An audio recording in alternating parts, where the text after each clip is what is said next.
My advocate's claim is a contributing tension between the United States and Iran and the Strait of Hormuz will lead to a war between the two countries. Now, before I get started, I have to explain this a bit because it's not like your everyday argument.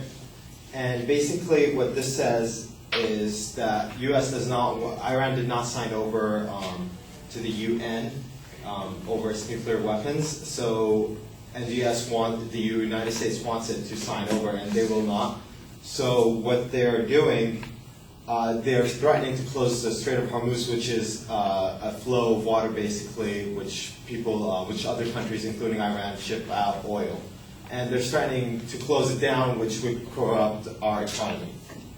Now, his main secondary claims are Iran nuclear program has led to a conflict with the U.S. and his second one would be Iran will increase Navy ships, and including the U.S., which will lead to war. And actions taken by Iran are influenced by the probable collapse of the export economy. And Iran's nuclear weapons has no effects on the Strait of Hormuz. So all of the sanctions on Iranian economy by the U.S. are because of weapons in Iran not accepted by the United Nations. Now, this is basically a threat from Iran, like you have to let us have our nuclear weapons or we'll close it down. They've been using this threat for the last 20 years and no action has been taken. There is nothing to suggest that these actions will now change.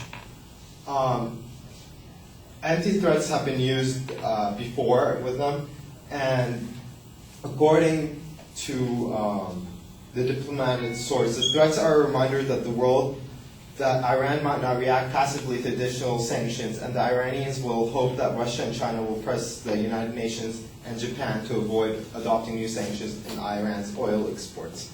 Now, this is basically stating that Iran is just making these threats to hope that other countries will support it in it keeping its nuclear weapons. Now, actions taken by Iran's economy are not enough reason to get into war. The advocate states that the U.S. President Barack Obama has signed into law a new sanction on Iran's central bank that will punish foreign financial institutions to do business with Iran's central bank. Now, if you look at the rest of the passage, it also states it's the same passage. The author also states, our intent is to implement this law in a timid and phased approach so that we avoid repercussion to the oil market and ensure that the damage in Iran is not affecting the rest of the world. By passing this law, the sanctions of the United States, it's not made to corrupt the economy or cause war. It's meant to avoid that. And that's what the advocate misses in his speech while researching. He also states that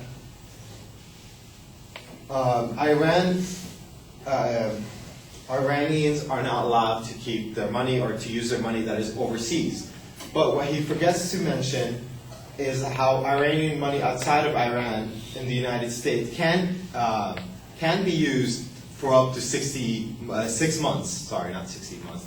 6 months. So they have the time to pull out their money. They have the time to do this before the sanction is put into effect, and this is something that he does not address. And this is the reason why we will not be getting into war so soon with Iran. He also talks about deployment of Navy ships from both sides that will lead to war.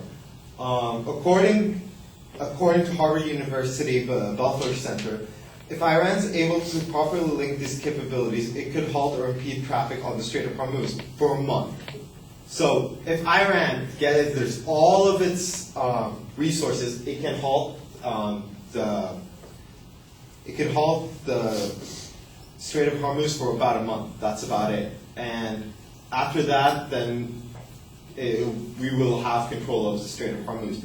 So with all of Iran's force, they only have about a month. So we have all the time that we need to get back.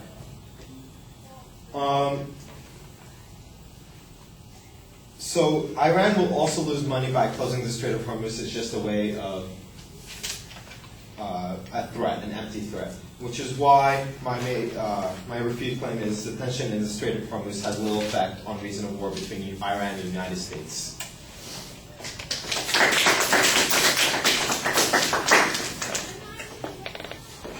Thank you.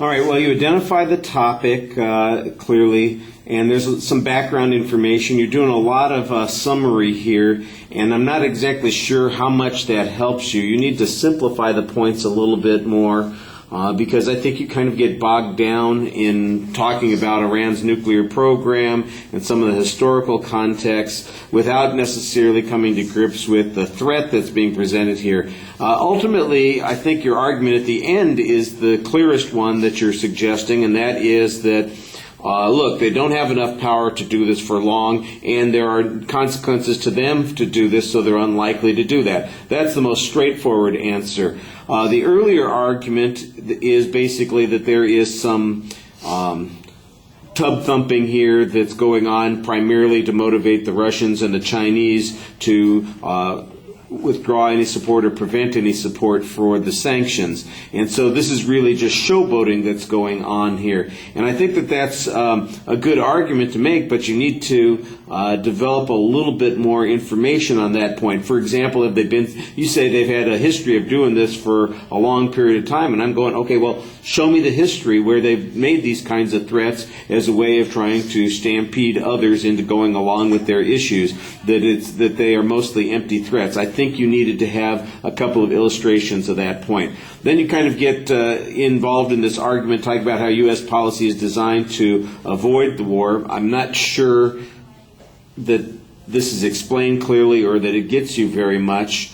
You've got this argument that says that Iran could actually withdraw its funds from the United States, so there isn't really a threat to them economically. Well, I'm not sure that that helps you at all. In essence, if the sanctions aren't really any danger to Iran in the first place, then this bellicose activity doesn't seem like it's going to be a response to a threat, because it's not really a threat. It just feels like it's more information without necessarily making any inference on this particular point. Like I said, I think the two strongest arguments that you have are the notion that they generally make these kinds of threats to manipulate other countries, and they don't follow through, and you needed better evidence on that. And then the second one that you did have good evidence on was that they can't really do much about it because they don't have the military power to do anything for more than a month. I thought that was the clearest argument. All right, thank you.